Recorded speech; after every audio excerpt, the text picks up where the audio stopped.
warahmatullahi wabarakatuh. Bismillahirrahmanirrahim. Alhamdulillahilladzi faddala bani adama bil ilmi wal amali ala jami'il alam. Wassalatu wassalamu ala Muhammadin sayyidil arabi wal ajam wa ala alihi wa ashabihi ya nabi'il ulumi wal hikam. Rabbi shrah li sadri wa yassir li amri wahlul 'uqdatam min lisani yafqahu qawli. Rabbi yassir wa la tu'assir. Rabbi tammim bil khair, Rabbi tammim bil khair, Rabbi tammim bil khair. Amma ba'd. Marilah kita awali taklim kita pada kesempatan ini dengan membaca suratul Fatihah. Kita tujukan pada Nabi kita Muhammad sallallahu alaihi wasallam, pada para keluarganya, para sahabatnya, kepada para guru kita, khususnya mereka yang telah mengajar kita agama, pada para orang tua kita, bapak, ibu kita, kakek, nenek kita, serta keluarga kita dan saudara kita seagama, kepada mukminin, mukminat, muslimin, muslimat, al-ahya minhum wal amwat, kepada muallif kitab ini dan pada para pendiri dan para pengurus musalla ini, serta kita iringi niat mudah-mudahan taklim kita ini senantiasa mendapat ridha Allah Subhanahu wa taala. Semoga dipanjangkan umur kita, semoga ditetapkan iman dan Islam kita, semoga dimaafkan dosa-dosa kita, semoga dimaafkan dosa-dosa kedua orang tua kita, semoga dimaafkan dosa-dosa keluarga kita, semoga dijauhkan dari malapetaka, semoga dimudahkan rezeki kita, semoga dimudahkan segala urusan kita. Semoga Allah menjadikan kita orang selalu istiqomah dalam mengerjakan ibadah, dan semoga Allah mematikan kita dalam keadaan husnul khatimah. Al-Fatihah. Bismillahirrahmanirrahim. Alhamdulillahirabbil alamin. Ar-Rahmanirrahim. Maliki yaumiddin. Iyyaka na'budu wa iyyaka nasta'in. Ihdinas siratal mustaqim. Siratal ladzina an'amta 'alaihim ghairil maghdubi 'alaihim waladdallin. Amin. Halaman 151 sebelah kiri. Sebelah kiri 4 baris dari bawah. Wa tafdilu nisaihi ala sairin nisa. Halaman 151 sebelah kiri 4 baris dari bawah. Sekarang wa tafdilu nisaihi ala sairin nisa. Sudah ketemu? Bismillahirrahmanirrahim. Qala al-musannifu rahimahullahu ta'ala wa nafa'ana bihi wa bi ulumihi bid dharain amin. Wa tafdilu nisaihi ala sairin nisa'i wa thawabuhunna wa iqabuhunna mudha'afun wa hunna ummahatul mu'minina ikraman faqat kal ikrami fil ubuwati lirrijali wan nisa'i. Maksudnya ini masih lanjutan dari keistimewaan Nabi. Tempoh hari sudah kita pelajari keistimewaan Nabi dari halaman 150. Iya, yang keempat. Sekarang lanjutan yang keempat nih. Wa tafdilu nisaihi ala sairi nisa, mengutamakan atau lebih utama istri-istri beliau dibanding dengan perempuan-perempuan lain. Wa thawabuhunna, pahala istri-istri beliau, wa iqabuhunna, dan dosa-dosanya, mudha'afun, dilipat gandakan. Wa hunna ummahatul mu'minin, mereka sebagai ibu-ibu orang mukmin. Ikraman faqat, hanya karena untuk memuliakan saja. Kal ikrami fil ubuwati lirrijali wan nisa, seperti memuliakan ke ayah ibuan bagi laki-laki dan perempuan. Ini masih keutamaan Rasul, keutamaan Nabi. Maksudnya istri-istri Nabi itu lebih utama dari perempuan-perempuan lain. Istri Nabi, apalagi yang kaya raya, Khadijah kan kaya raya itu, dibanding dengan perempuan lain gak ada apa-apanya itu. Lebih utama Khadijah. Seandainya gak punya harta juga, istri Nabi itu masih lebih utama dibandingkan dengan perempuan-perempuan lain. Begitu.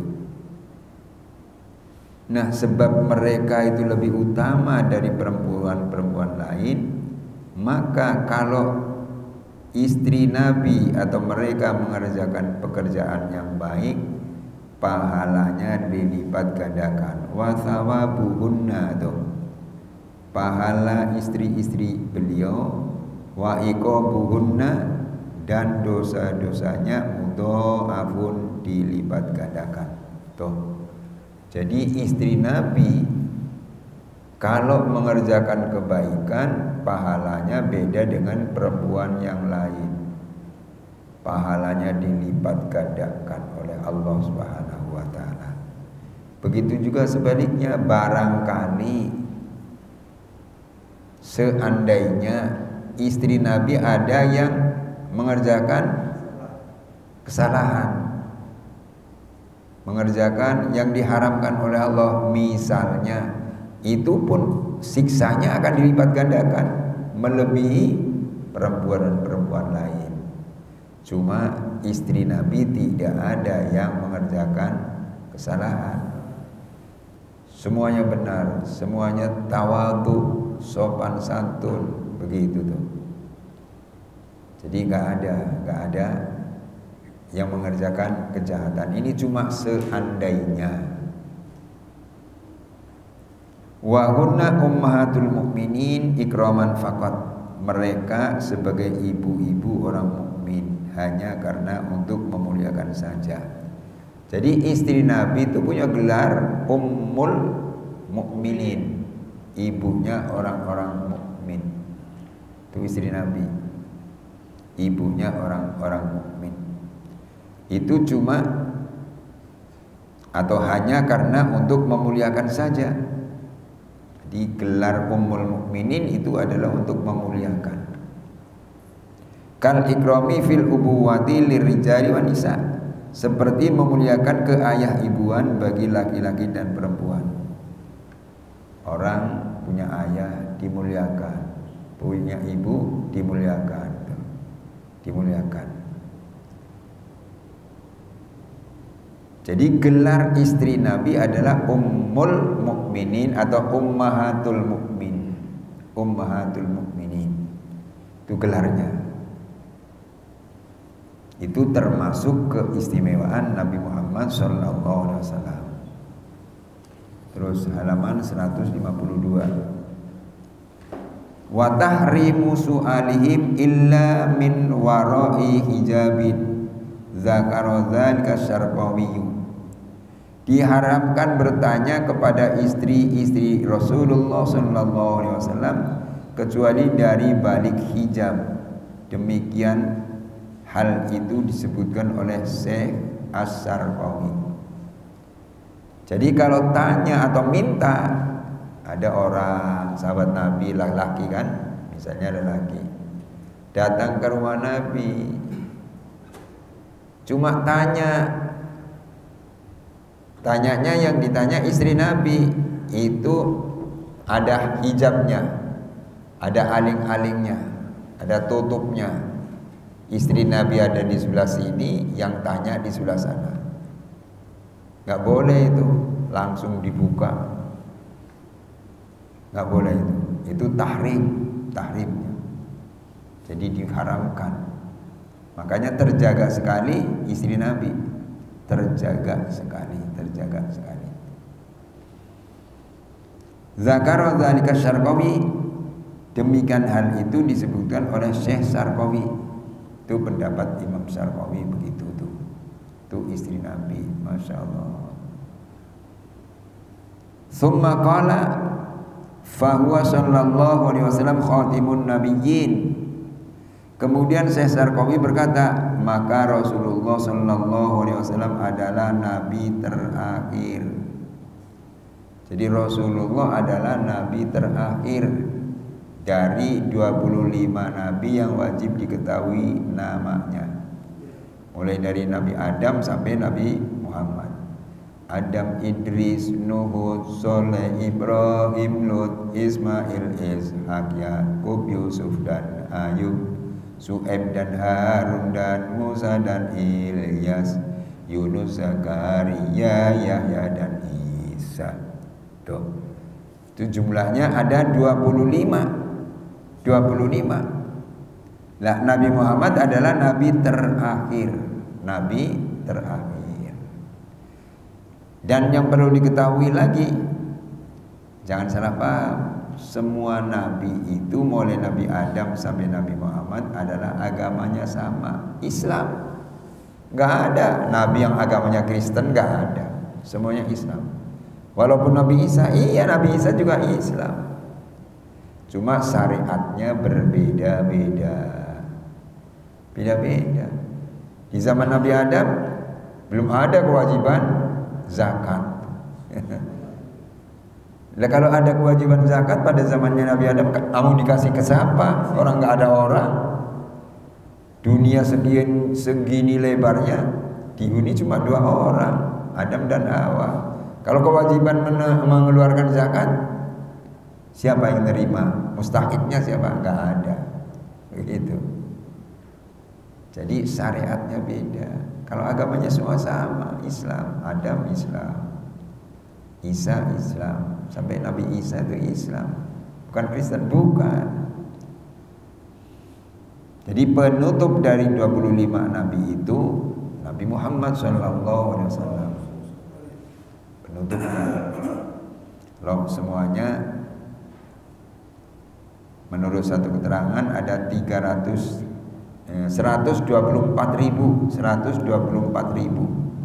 nabi dan rasul.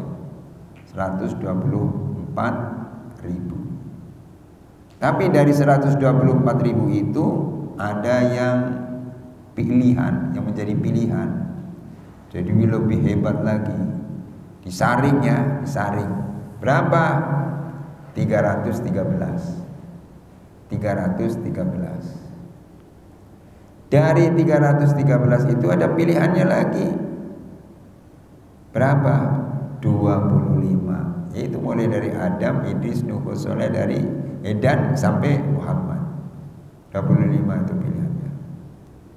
Dari 25 pilihan itu masih ada pilihannya lagi. 5 orang. Itu yang disebut ulul azmi. Dari 5 orang itu, 5 nabi itu juga masih ada pilihannya. Berapa? 1 orang, yaitu Nabi kita Muhammad SAW. Itu makanya Nabi punya gelar khatimun nabiyyin, penutup para nabi. Penutup para nabi.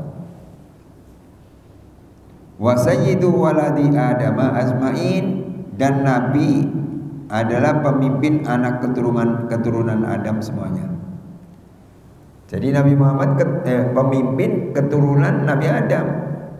Semua manusia, mulai dari anak keturunan Nabi Adam yang pertama kali sampai manusia terakhir, itu pemimpinnya Nabi Muhammad SAW. Pemimpinnya itu. Wa awwalu man tashaqqul ardu anhu yaumal ba'tsi. Orang yang pertama yang terkuak bumi darinya pada hari kebangkitan. Tuh. Maksudnya bagaimana? Pada hari kebangkitan, hari kiamat tiba, itu manusia yang paling awal bangun dari lubang kubur adalah Nabi Muhammad SAW. Bangun. Kita termasuk dibangunkan. Iya, kita dibangunkan. Semua orang, baik meninggalnya masih muda atau sudah tua, baik laki atau perempuan, nanti pada hari kiamat dibangkitkan lagi, dibangkitkan. Nabi Muhammad pertama kali yang bangun, kedua, ketiganya dan seterusnya itu nggak ada keterangan siapa. Pokoknya Nabi Muhammad paling awal gitu ya. Kita termasuk dibangkitkan juga nanti di sana. Untuk apa kita dibangkitkan? Untuk diminta pertanggungjawaban ketika hidup di dunia. Si A dikasih umur 30 tahun. Digunakan untuk apa itu? Nah, nanti di sana di akhirat akan ada pertanyaan. Si B dikasih umur 60 tahun, ditanya untuk apa? Dan seterusnya dan seterusnya. Itu nanti di hari kiamat. Jadi Nabi Muhammad adalah orang yang pertama bangun dari kebangkitan itu. Wa awwalu man yakra'u babal jannah. Orang yang pertama mengetuk pintu surga. Jadi Nabi adalah orang yang pertama mengetuk pintu surga. Surga ditutup masih. Ini manusia sudah dihisab. Ini yang berhak masuk surga sudah ada. Yang masuk neraka juga sudah ada. Nah, yang masuk surga berangkat ke surga sendiri. Banyak. Kita nggak tahu termasuk gelombang berapa nanti, masya Allah. Ya, kloter berapa nggak tahu, masya Allah. Pada berangkat ke sana. Sampai di surga, ternyata Nabi Muhammad sudah ada di depan lagi buka pintu. Lagi buka pintu tuh. Jadi yang pertama kali membuka pintu adalah Nabi Muhammad. Wa awwalu man yakra'u babal jannah, orang yang pertama mengetuk pintu surga. Pintu surga diketuk, dibuka. Begitu tuh. Bukan nabi lain, tidak. Nabi Muhammad yang pertama mengetuk. Terus wa awwalu syafi'in wa awwal musyaffa'in bi fathil fa'i ay maqbulish syafa'ah.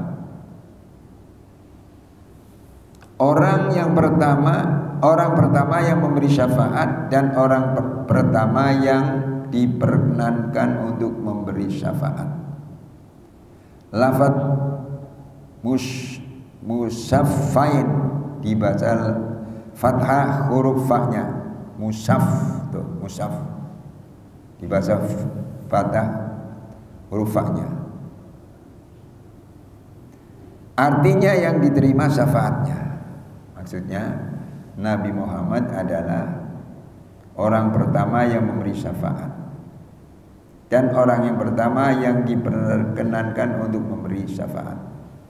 Begitu manusia pada bangkit dari kubur, semuanya digiring kepada mahsyar untuk dihisab, begitu ya. Dihisab itu dihitung, diperhitungkan amal perbuatannya, dihisab. Terus nanti sudah dihisab, ditimbang, amalnya ditimbang, sudah ditimbang, dikasih catatan amal, dikasih catatan amal. Nah, saat itulah sangat-sangat diperlukan pertolongan, syafaat, di pertolongan. Langsung, lalu siapa yang pertama beri syafaat? Wa awwalu syafi'in. Tuh, Nabi Muhammad adalah orang yang pertama memberi pertolongan syafaat. Masya Allah. Kita akan ketemu ya. Kita akan ketemu. Iya, kita akan ketemu. Bagaimana kita nasibnya? Nasib kita nanti di sana bagaimana? Wallahu a'lam. Wallahu a'lam. Itu dikasih syafaat oleh Nabi Muhammad SAW. Nih, siapa syafaat? Saya kasih syafaat sih. Telah ditanya oleh Nabi, ingin masuk surga ya? Iya ingin. Kamu di dunia di mana rumahnya? Senayan. Senayan. Oh, minta syafaat. Iya. Baik, saya kasih syafaat. Kasih syafaat, pertolongan. Selamat orang itu. Selamat. Itu nanti di akhirat. Terus wa ummatuhu khairul umam wa syari'atuhu mu'abbadatun nasihatun li ghairiha wa mu'jizatuhu baqiyatun wa hiyal Qur'an. Umat beliau adalah umat yang terbaik. Wa ummatu khairul umam wa syari'atuhu mu'abbadatun. Syariat beliau adalah diabadikan selamanya.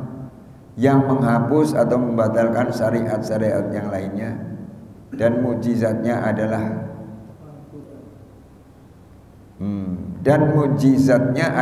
kekal, yaitu Al-Quran. Mukjizatnya adalah Al-Quran. Jadi umat Nabi Muhammad adalah khairu ummatin. Kuntum khairu ummatin ukhrijat linnas. Kamu adalah manusia yang terbaik, dikeluarkan di tengah-tengah masyarakat. Tapi dia syaratnya ta'muruna bil ma'ruf wa tanhauna 'anil munkar.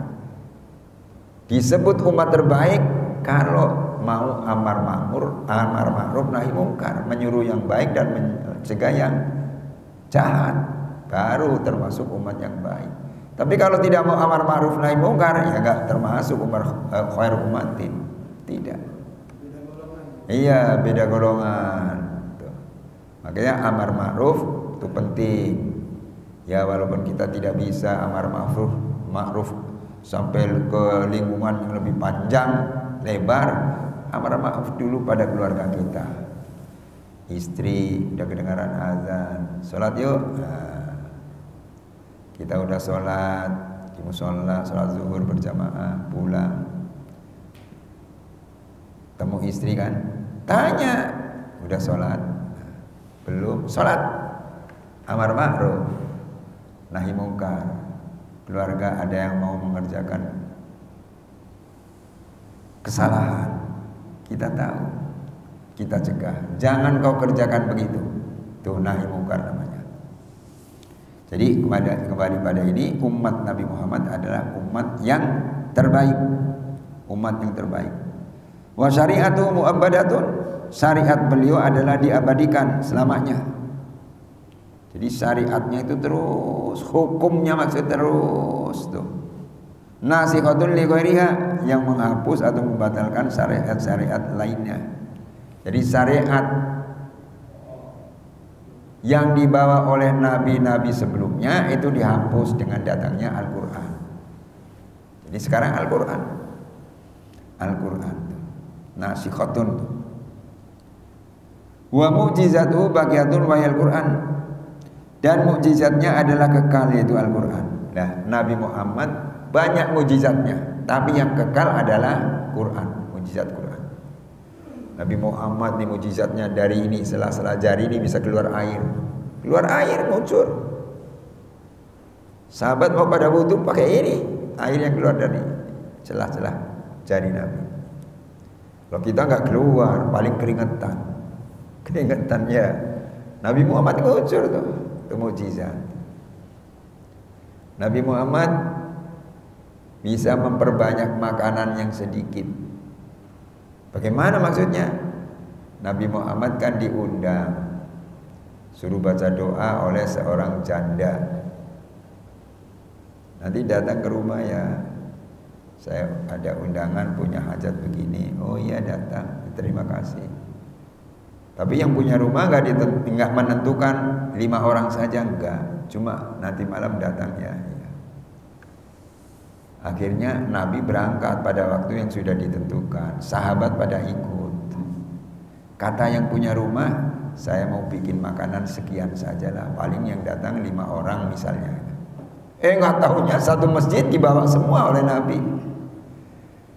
Akhirnya yang punya rumah kaget ya, gimana Nabi? Yang datang banyak banget, pasti kurang makanannya ini, bagaimana? Kelabakan. Memang makanannya sedikit, tapi akhirnya Nabi berdoa di atas makanan itu, yang isinya mudah-mudahan berkah. Sudah mudah-mudahan berkah, benar panggil, suruh makan, ambil, makan. Semuanya kebagian, dapat makanan. Udah selesai, makanannya masih ada, padahal tadinya sedikit sekali. Itu didoakan oleh Nabi jadi banyak. Itu mukjizat Nabi, banyak mukjizatnya. Tapi yang kekal adalah Al-Quran sampai sekarang. Kalau yang memperbanyak makanan cuma cerita kita dengar. Keluar air dari ini sela-sela jari cuma cerita kita dengar juga. Tapi kalau Quran bukan sekadar mendengar kita, tapi bisa menyaksikan. Oh ini Quran, oh ini mukjizat Nabi. Iya, itu mukjizat Nabi kekal sampai sekarang. Begitu tuh. Maka mumpung kita masih ketemu dengan mukjizat Nabi, mari kita senang baca Al-Quran. Bacalah Al-Quran. Aksiru min tilawatil Quran fi buyutikum. Banyak-banyaklah membaca Quran di rumah kamu. Begitu. Kita baca Quran mumpung masih ada. Mumpung masih ada. Ini mukjizat Nabi, Masya Allah. Baca, jadikan wirid. Dari pertama surah Fatihah, terus surah Al-Baqarah, dapat satu ain, udahlah sampai situ aja, tutup. Besok baca lagi dari ain itu, terus baca sampai ain lagi misalnya, kita tandai, kita tutup, terus dijadikan wirid. Bagus banget, bagus banget tuh Quran dijadikan wirid. Fa innal baital ladzi la yuqra'u fihi al-Qur'an yaqillu khairuhu wa yakthuru syarruhu. Sesungguhnya kata Nabi, rumah yang tidak pernah dibaca Quran di dalamnya sedikit sekali kebaikannya, yang banyak adalah keburukannya. Begitu tuh. Jadi Quran kalau sering dibaca di rumah, rumah itu banyak kebaikannya.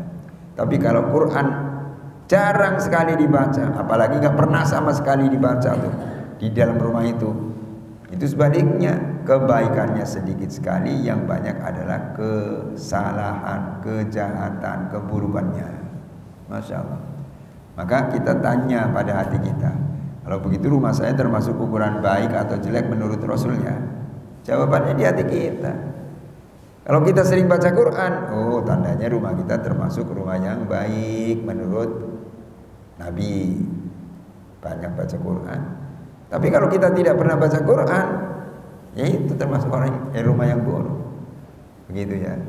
Jadi bangunan fisik itu tidak menjadi ukuran baik bangunnya, baik buruknya bangunan. Tapi menurut baik buruknya rumah itu tergantung yang punya sering baca Quran atau tidak di rumahnya. Begitu. Itu Quran ya. Terus wajuhilat lagul ardu masjidan wa turabuha tahuron ayatasikhus sholatu fi sa'iribu aqail ardi. Dijadikan baginya bumi sebagai masjid dan tanahnya suci lagi mensucikan, yakni sah sholat di seluruh tanah di bumi ini. Tuh. Maksudnya bumi itu dijadikan masjid. Jadikan masjid. Iya. Kita lagi sholat, lagi jalan-jalan. Lagi jalan-jalan. Sampai di satu tempat, waktu lohor misalnya tiba. Sudah itu kita cari tempat sholat, enggak ada. Akhirnya cari tempat wudhu, ketemu ini ada sungai, ada airnya, kita wudhu di sungai.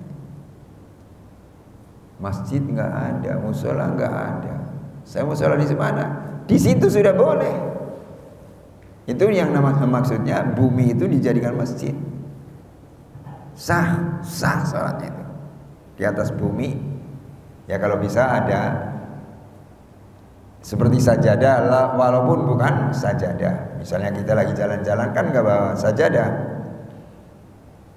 Pakai daun misalnya, ya daun pisang, bisa juga begitu tuh. Jadi ardu artinya bumi itu dijadikan masjid, maksudnya sah sholat di atas tanah itu tadi. Wa turabu tahuron, dan tanahnya suci lagi mensucikan. Yang maksud turab biasanya diartikan debu. Di sini artinya maksudnya tanah. Tanahnya suci mensucikan. Suci dipegang enggak najis. Yang dimaksud mensucikan bisa digunakan untuk membasuh seseorang yang kena najis anjing misalnya. Di tangan saya kena najis anjing, kan suruh dicuci.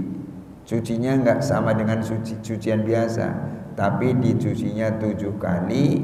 Salah satu dari 7 kali itu supaya dicampur dengan tanah. Tuh. Maka kalau sudah itu dikerjakan jadi suci, maka tanah itu mensucikan. Tanah itu mensucikan tuh. Ayat tasihus shalah fi sa'iri buqa'il ardi itu. Maksudnya seluruh tanah bumi ini bisa digunakan untuk sholat, tempat sholat. Maka misalnya kita lagi jalan-jalan ke daerah pegunungan, waktu sholat telah tiba. Biasanya di pegunungan tuh kalau di kali biasanya kalinya bening begitu kan? Ya, wah bening banget nih, bening banget. Wudu. Setelah wudu bagaimana? Mau sholat, adanya batu gede misalnya, sudahlah di batu saja juga cukup. Seandainya mau bilang langsung sholatnya di tanah juga sah. Sudah sah. Begitu tuh. Wa yajuzu tayammumu biturab fi syariati khossatan. Dan boleh tayamum dengan debu dalam syariatnya secara khusus. Maksudnya tanahnya itu bisa digunakan untuk tayamum. Tayamum. Kita mau sholat, mau wudu, airnya nggak ada sama sekali. Tanya tetangga nggak ada, tanya kemana-mana nggak ada. Padahal waktu sholat sudah tiba. Jangan putus asa, langsung tayamum aja. Tayamum, tangan dibuka, diletakkan ke debu. Sudah itu untuk nyapu wajah muka. Sambil berniat nawaitu tayammuma listibahati fardhi shalah. Tuh. Nawaitu tayammuma listibahati fardhi shalah. Sudah itu tangan tempelkan lagi ke debu. Sekarang untuk menyapu tangan kanan dulu. Kalau mau nyapu tangan nih, ini separuh ke sana untuk nyapu belakang sini. Nyapu terus sampai sikut. Ini yang ini belum kena, yang sini aja. Yang ini belum kena. Maka ini digunakan untuk nyapu belakang nih. Ya, tarik. Ini belum kena, jangan di sapu dulu. Tuh, sampai bawah sikut naik. Ini kan tadi belum untuk nyapu kan? Nah, sekarang ini untuk nyapu di atas. Tuh. Nyapu sampai sini. Ini belum untuk nyapu. Untuk ngusap belum. Untuk ngusap ini. Nah, jadi saya ulang nih kalau tayamum. Tarik ke belakang ke bawah, naik ke atas, tarik jempolnya jangan sampai kena. Akhirnya jempol ketemu jempol. Begitu juga yang kiri, kanan untuk ngusap, untuk nyapu. Segini juga sana. Ini jangan turun ke bawah. Sampai sikut, ini naik. Nah, naik. Jempol ini belum ke sapu, pakai jempol. Jadi gitu. Itu tayamum. Nah, tayamum itu bisa digunakan sebagai pengganti wudu. Mau wudu nggak ada air, akhirnya tayamum bisa. Dan tayamum itu juga bisa untuk ganti menghilangkan hadas besar dengan mandi. Ada orang punya hadas besar, habis bersenggama dengan istrinya, kan punya hadas besar. Mau mandi nggak ada air, wah nggak ada air sama sekali. Waduh, padahal saya punya hadas besar. Nggak usah kaget, nggak usah kecil hati. Tayamum bisa, tayamum aja. Tayamumnya gulung-gulung pala ini, badan. Enggak, tayamumnya seperti tayamum untuk sholat. Seperti tayamum untuk sholat, sama. Jadi cuma wajah muka dan 2 buah tangan.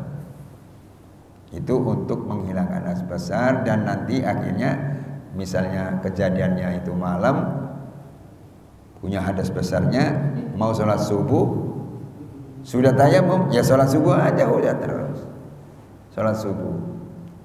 Ketika baru diterangkan oleh Nabi, tayamum itu bisa digunakan untuk menghilangkan hadas besar. Suatu saat Nabi dengan para sahabat ada di satu tempat, bermalam di situ. Bermalam di situ, akhirnya ada orang sahabat itu yang mimpi mengeluarkan air mani. Punya hadas besar kan? Punya hadas besar. Akhirnya baru diterangkan tayamum itu bisa untuk menghilangkan hadas besar. Akhirnya orang itu penasaran. Saya mau guling-guling aja di debu. Akhirnya pakaiannya dibuka, guling-guling di debu. Soalnya kalau mandi kan basah semua kan? Ya, ini tayamum juga harus begitu kata dia. Setelah itu dah nggak lama ketemu dengan Nabi, tanya, Nabi saya punya hadas besar tadi malam. Terus saya tayamum sebab gak ada air untuk menghilangkan hadas besar. Tayamumnya bagaimana? Saya gulung-gulung, balik lagi, jadi muter begitu. Begitu Nabi. Orang mandi kan menghilangkan hadas besar harus basah semuanya. Saya juga harus guling-guling biar kena debu semuanya. Nabi cuma senyum, jangan begitu. Tayamumnya cukup seperti tayamum untuk sholat. Iya, untuk sholat itu. Tayamum untuk wudu begitu. Oh begitu Nabi, iya. Itu. Kita teruskan. Walam yurith watirkatuhu sodakotun alal muslimin. Rasulullah tidak mewarisi dan harta peninggalannya adalah sodakoh bagi orang muslim. Jadi Nabi tidak mewariskan hartanya kepada anaknya, pada istrinya misalnya, tidak. Tapi peninggalan itu sebagai sodakoh untuk orang muslim. Maksudnya peninggalan apa? Peninggalan harta. Jika Nabi punya peninggalan harta, ini boleh digunakan oleh orang muslim. Digunakan, diberikan langsung, bukan cuma pakai dikembalikan lagi, enggak, langsung sodakohkan.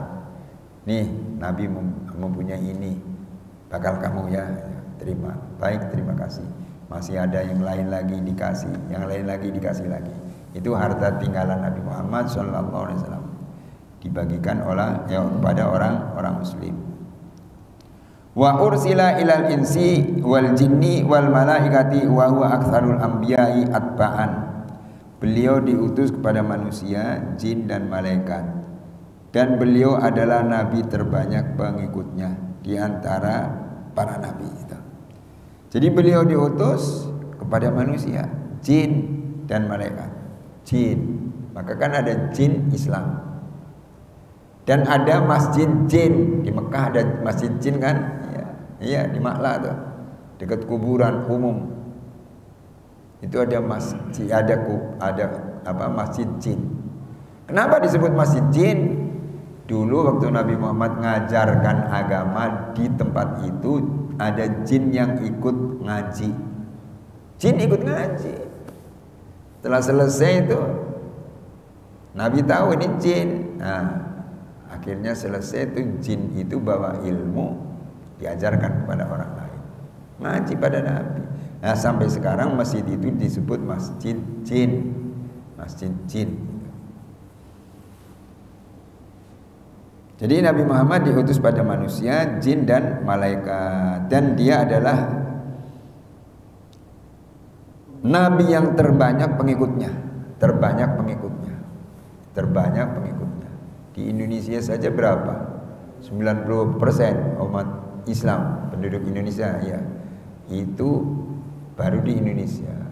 Di negeri lain ada lagi, negeri lain lagi. Jadi Nabi Muhammad adalah nabi yang paling banyak pengikutnya. Wa kana la yanamu qalbuhu wa yara man khalfahu.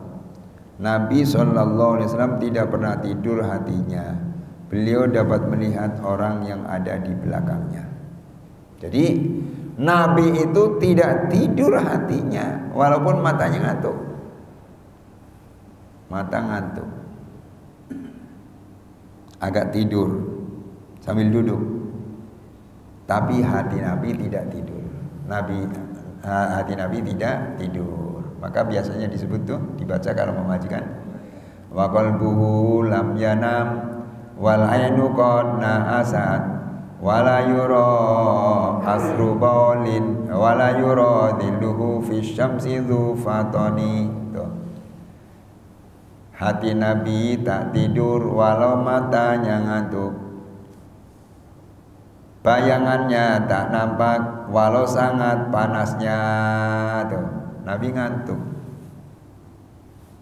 matanya ngantuk, tapi hatinya tidak tidur. Hatinya tidak tidur. Itu Nabi. Kalau kita apalagi mata ngantuk, mesti hatinya tidur. Orang matanya melotot begini, kalau lagi sekolah nerangkan apa itu Pak Guru, kita dengerin aja. Matanya melotot. Selesai Pak Guru menerangkan, ditanya nggak tahu. Padahal matanya melek. Kalau begitu berarti hatinya tidur.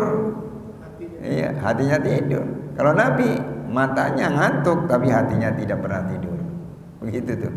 Wa qalbu lam yanam wal ainu qad nahasat. Hati Nabi tak tidur walau matanya ngantuk. Matanya ngantuk tapi hatinya tetap tidak tidur. Di sini dijelaskannya, wa kana la yanamu qalbu wa yara man khalfahu. Dan Nabi melihat dari arah belakang. Bi khalfihi ka'ama min ru'yatun sabatatu.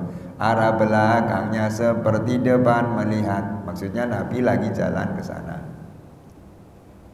Di belakang ada orang ngikutin jalan. Kata Nabi ada, kelihatan. Seperti sopir ada apa namanya itu? Spion. Nabi nggak ada spion, tapi melihat siapa yang di belakangnya itu. Siapa yang di belakangnya. Begitu tuh. Jadi bi khalfihi kahamamin ru'yatun sabatan. Arah belakang ini apa? Ya, dari arah belakang, arah belakangnya oleh Nabi bisa dilihat, Itu keistimewaan Nabi Muhammad sallallahu alaihi wasallam. Wa tatawuhu qaidan katatawuhi qaiman. Sunnahnya dalam keadaan duduk sama seperti sholat sunnahnya dalam keadaan berdiri. Maksudnya bagaimana? Nabi Muhammad sholat sunnah. Sholat sunnah kan nggak wajib duduk berdiri walaupun mampu. Kalau sholat fardu mampu berdiri wajib berdiri. Mampu berdiri sholat maghrib tapi dikerjakannya dengan duduk, nggak sah sholatnya. Sebab mampu berdiri. Nah kalau Nabi itu mengerjakan sholat sunnah, walaupun mampu berdiri kan boleh dengan duduk sholat sunnah. Tapi walaupun dikerjakannya dengan duduk, Nabi Muhammad mendapat pahala seperti apa namanya dikerjakannya tidak duduk, berdiri. Gitu. Jadi dengan pahalanya sempurna, begitulah pahalanya sempurna. Tuh watatawu qaidan betul kata tawu qaiman. Terus wala tabtulu sholatu man khatabahu bisalam. Tidak batal sholatnya, sholat Nabi. Nanti dulu, tidak batal sholatnya orang yang berbicara kepadanya dengan mengucapkan salam. Saya ulangi, tidak batal sholatnya orang yang berbicara kepadanya dengan mengucapkan salam. Nabi lagi duduk tuh. Ada orang datang, lagi sholat maksudnya. Nabi lagi sholat. Ada orang datang, memberikan salam, assalamualaikum. Nabi jawab, waalaikumsalam, nggak batal. Tapi khusus Nabi. Kalau kita batal. Iya, assalamualaikum. Kita jawab, waalaikumsalam. Batal sholat kita. Lagi sholat di rumah, kedengaran salam. Pasti kawan saya itu bawa soto kaki sapi, sop kaki sapi. pasti. Maka dia salam, assalamualaikum, langsung dijawab waalaikumsalam. Kita teruskan sholatnya, udah batal sholat kita, sudah batal.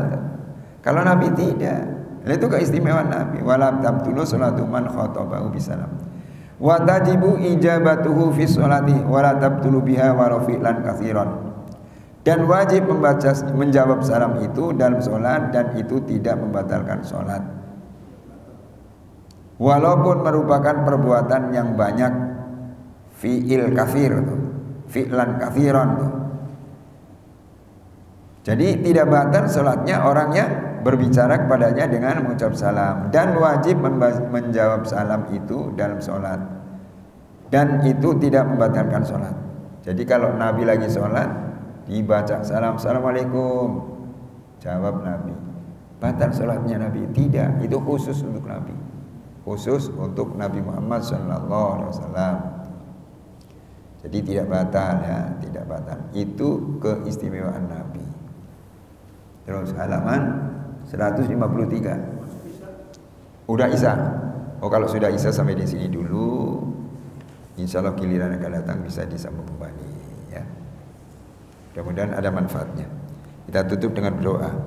Allahumma sholli ala nuril anwar wa sirril asrar tiriyakil ahyar miftahi babil yasar Sayyidina Muhammadin al-Muhtar wa alil adhar wa sahabil ahyar adadana min la yuftari.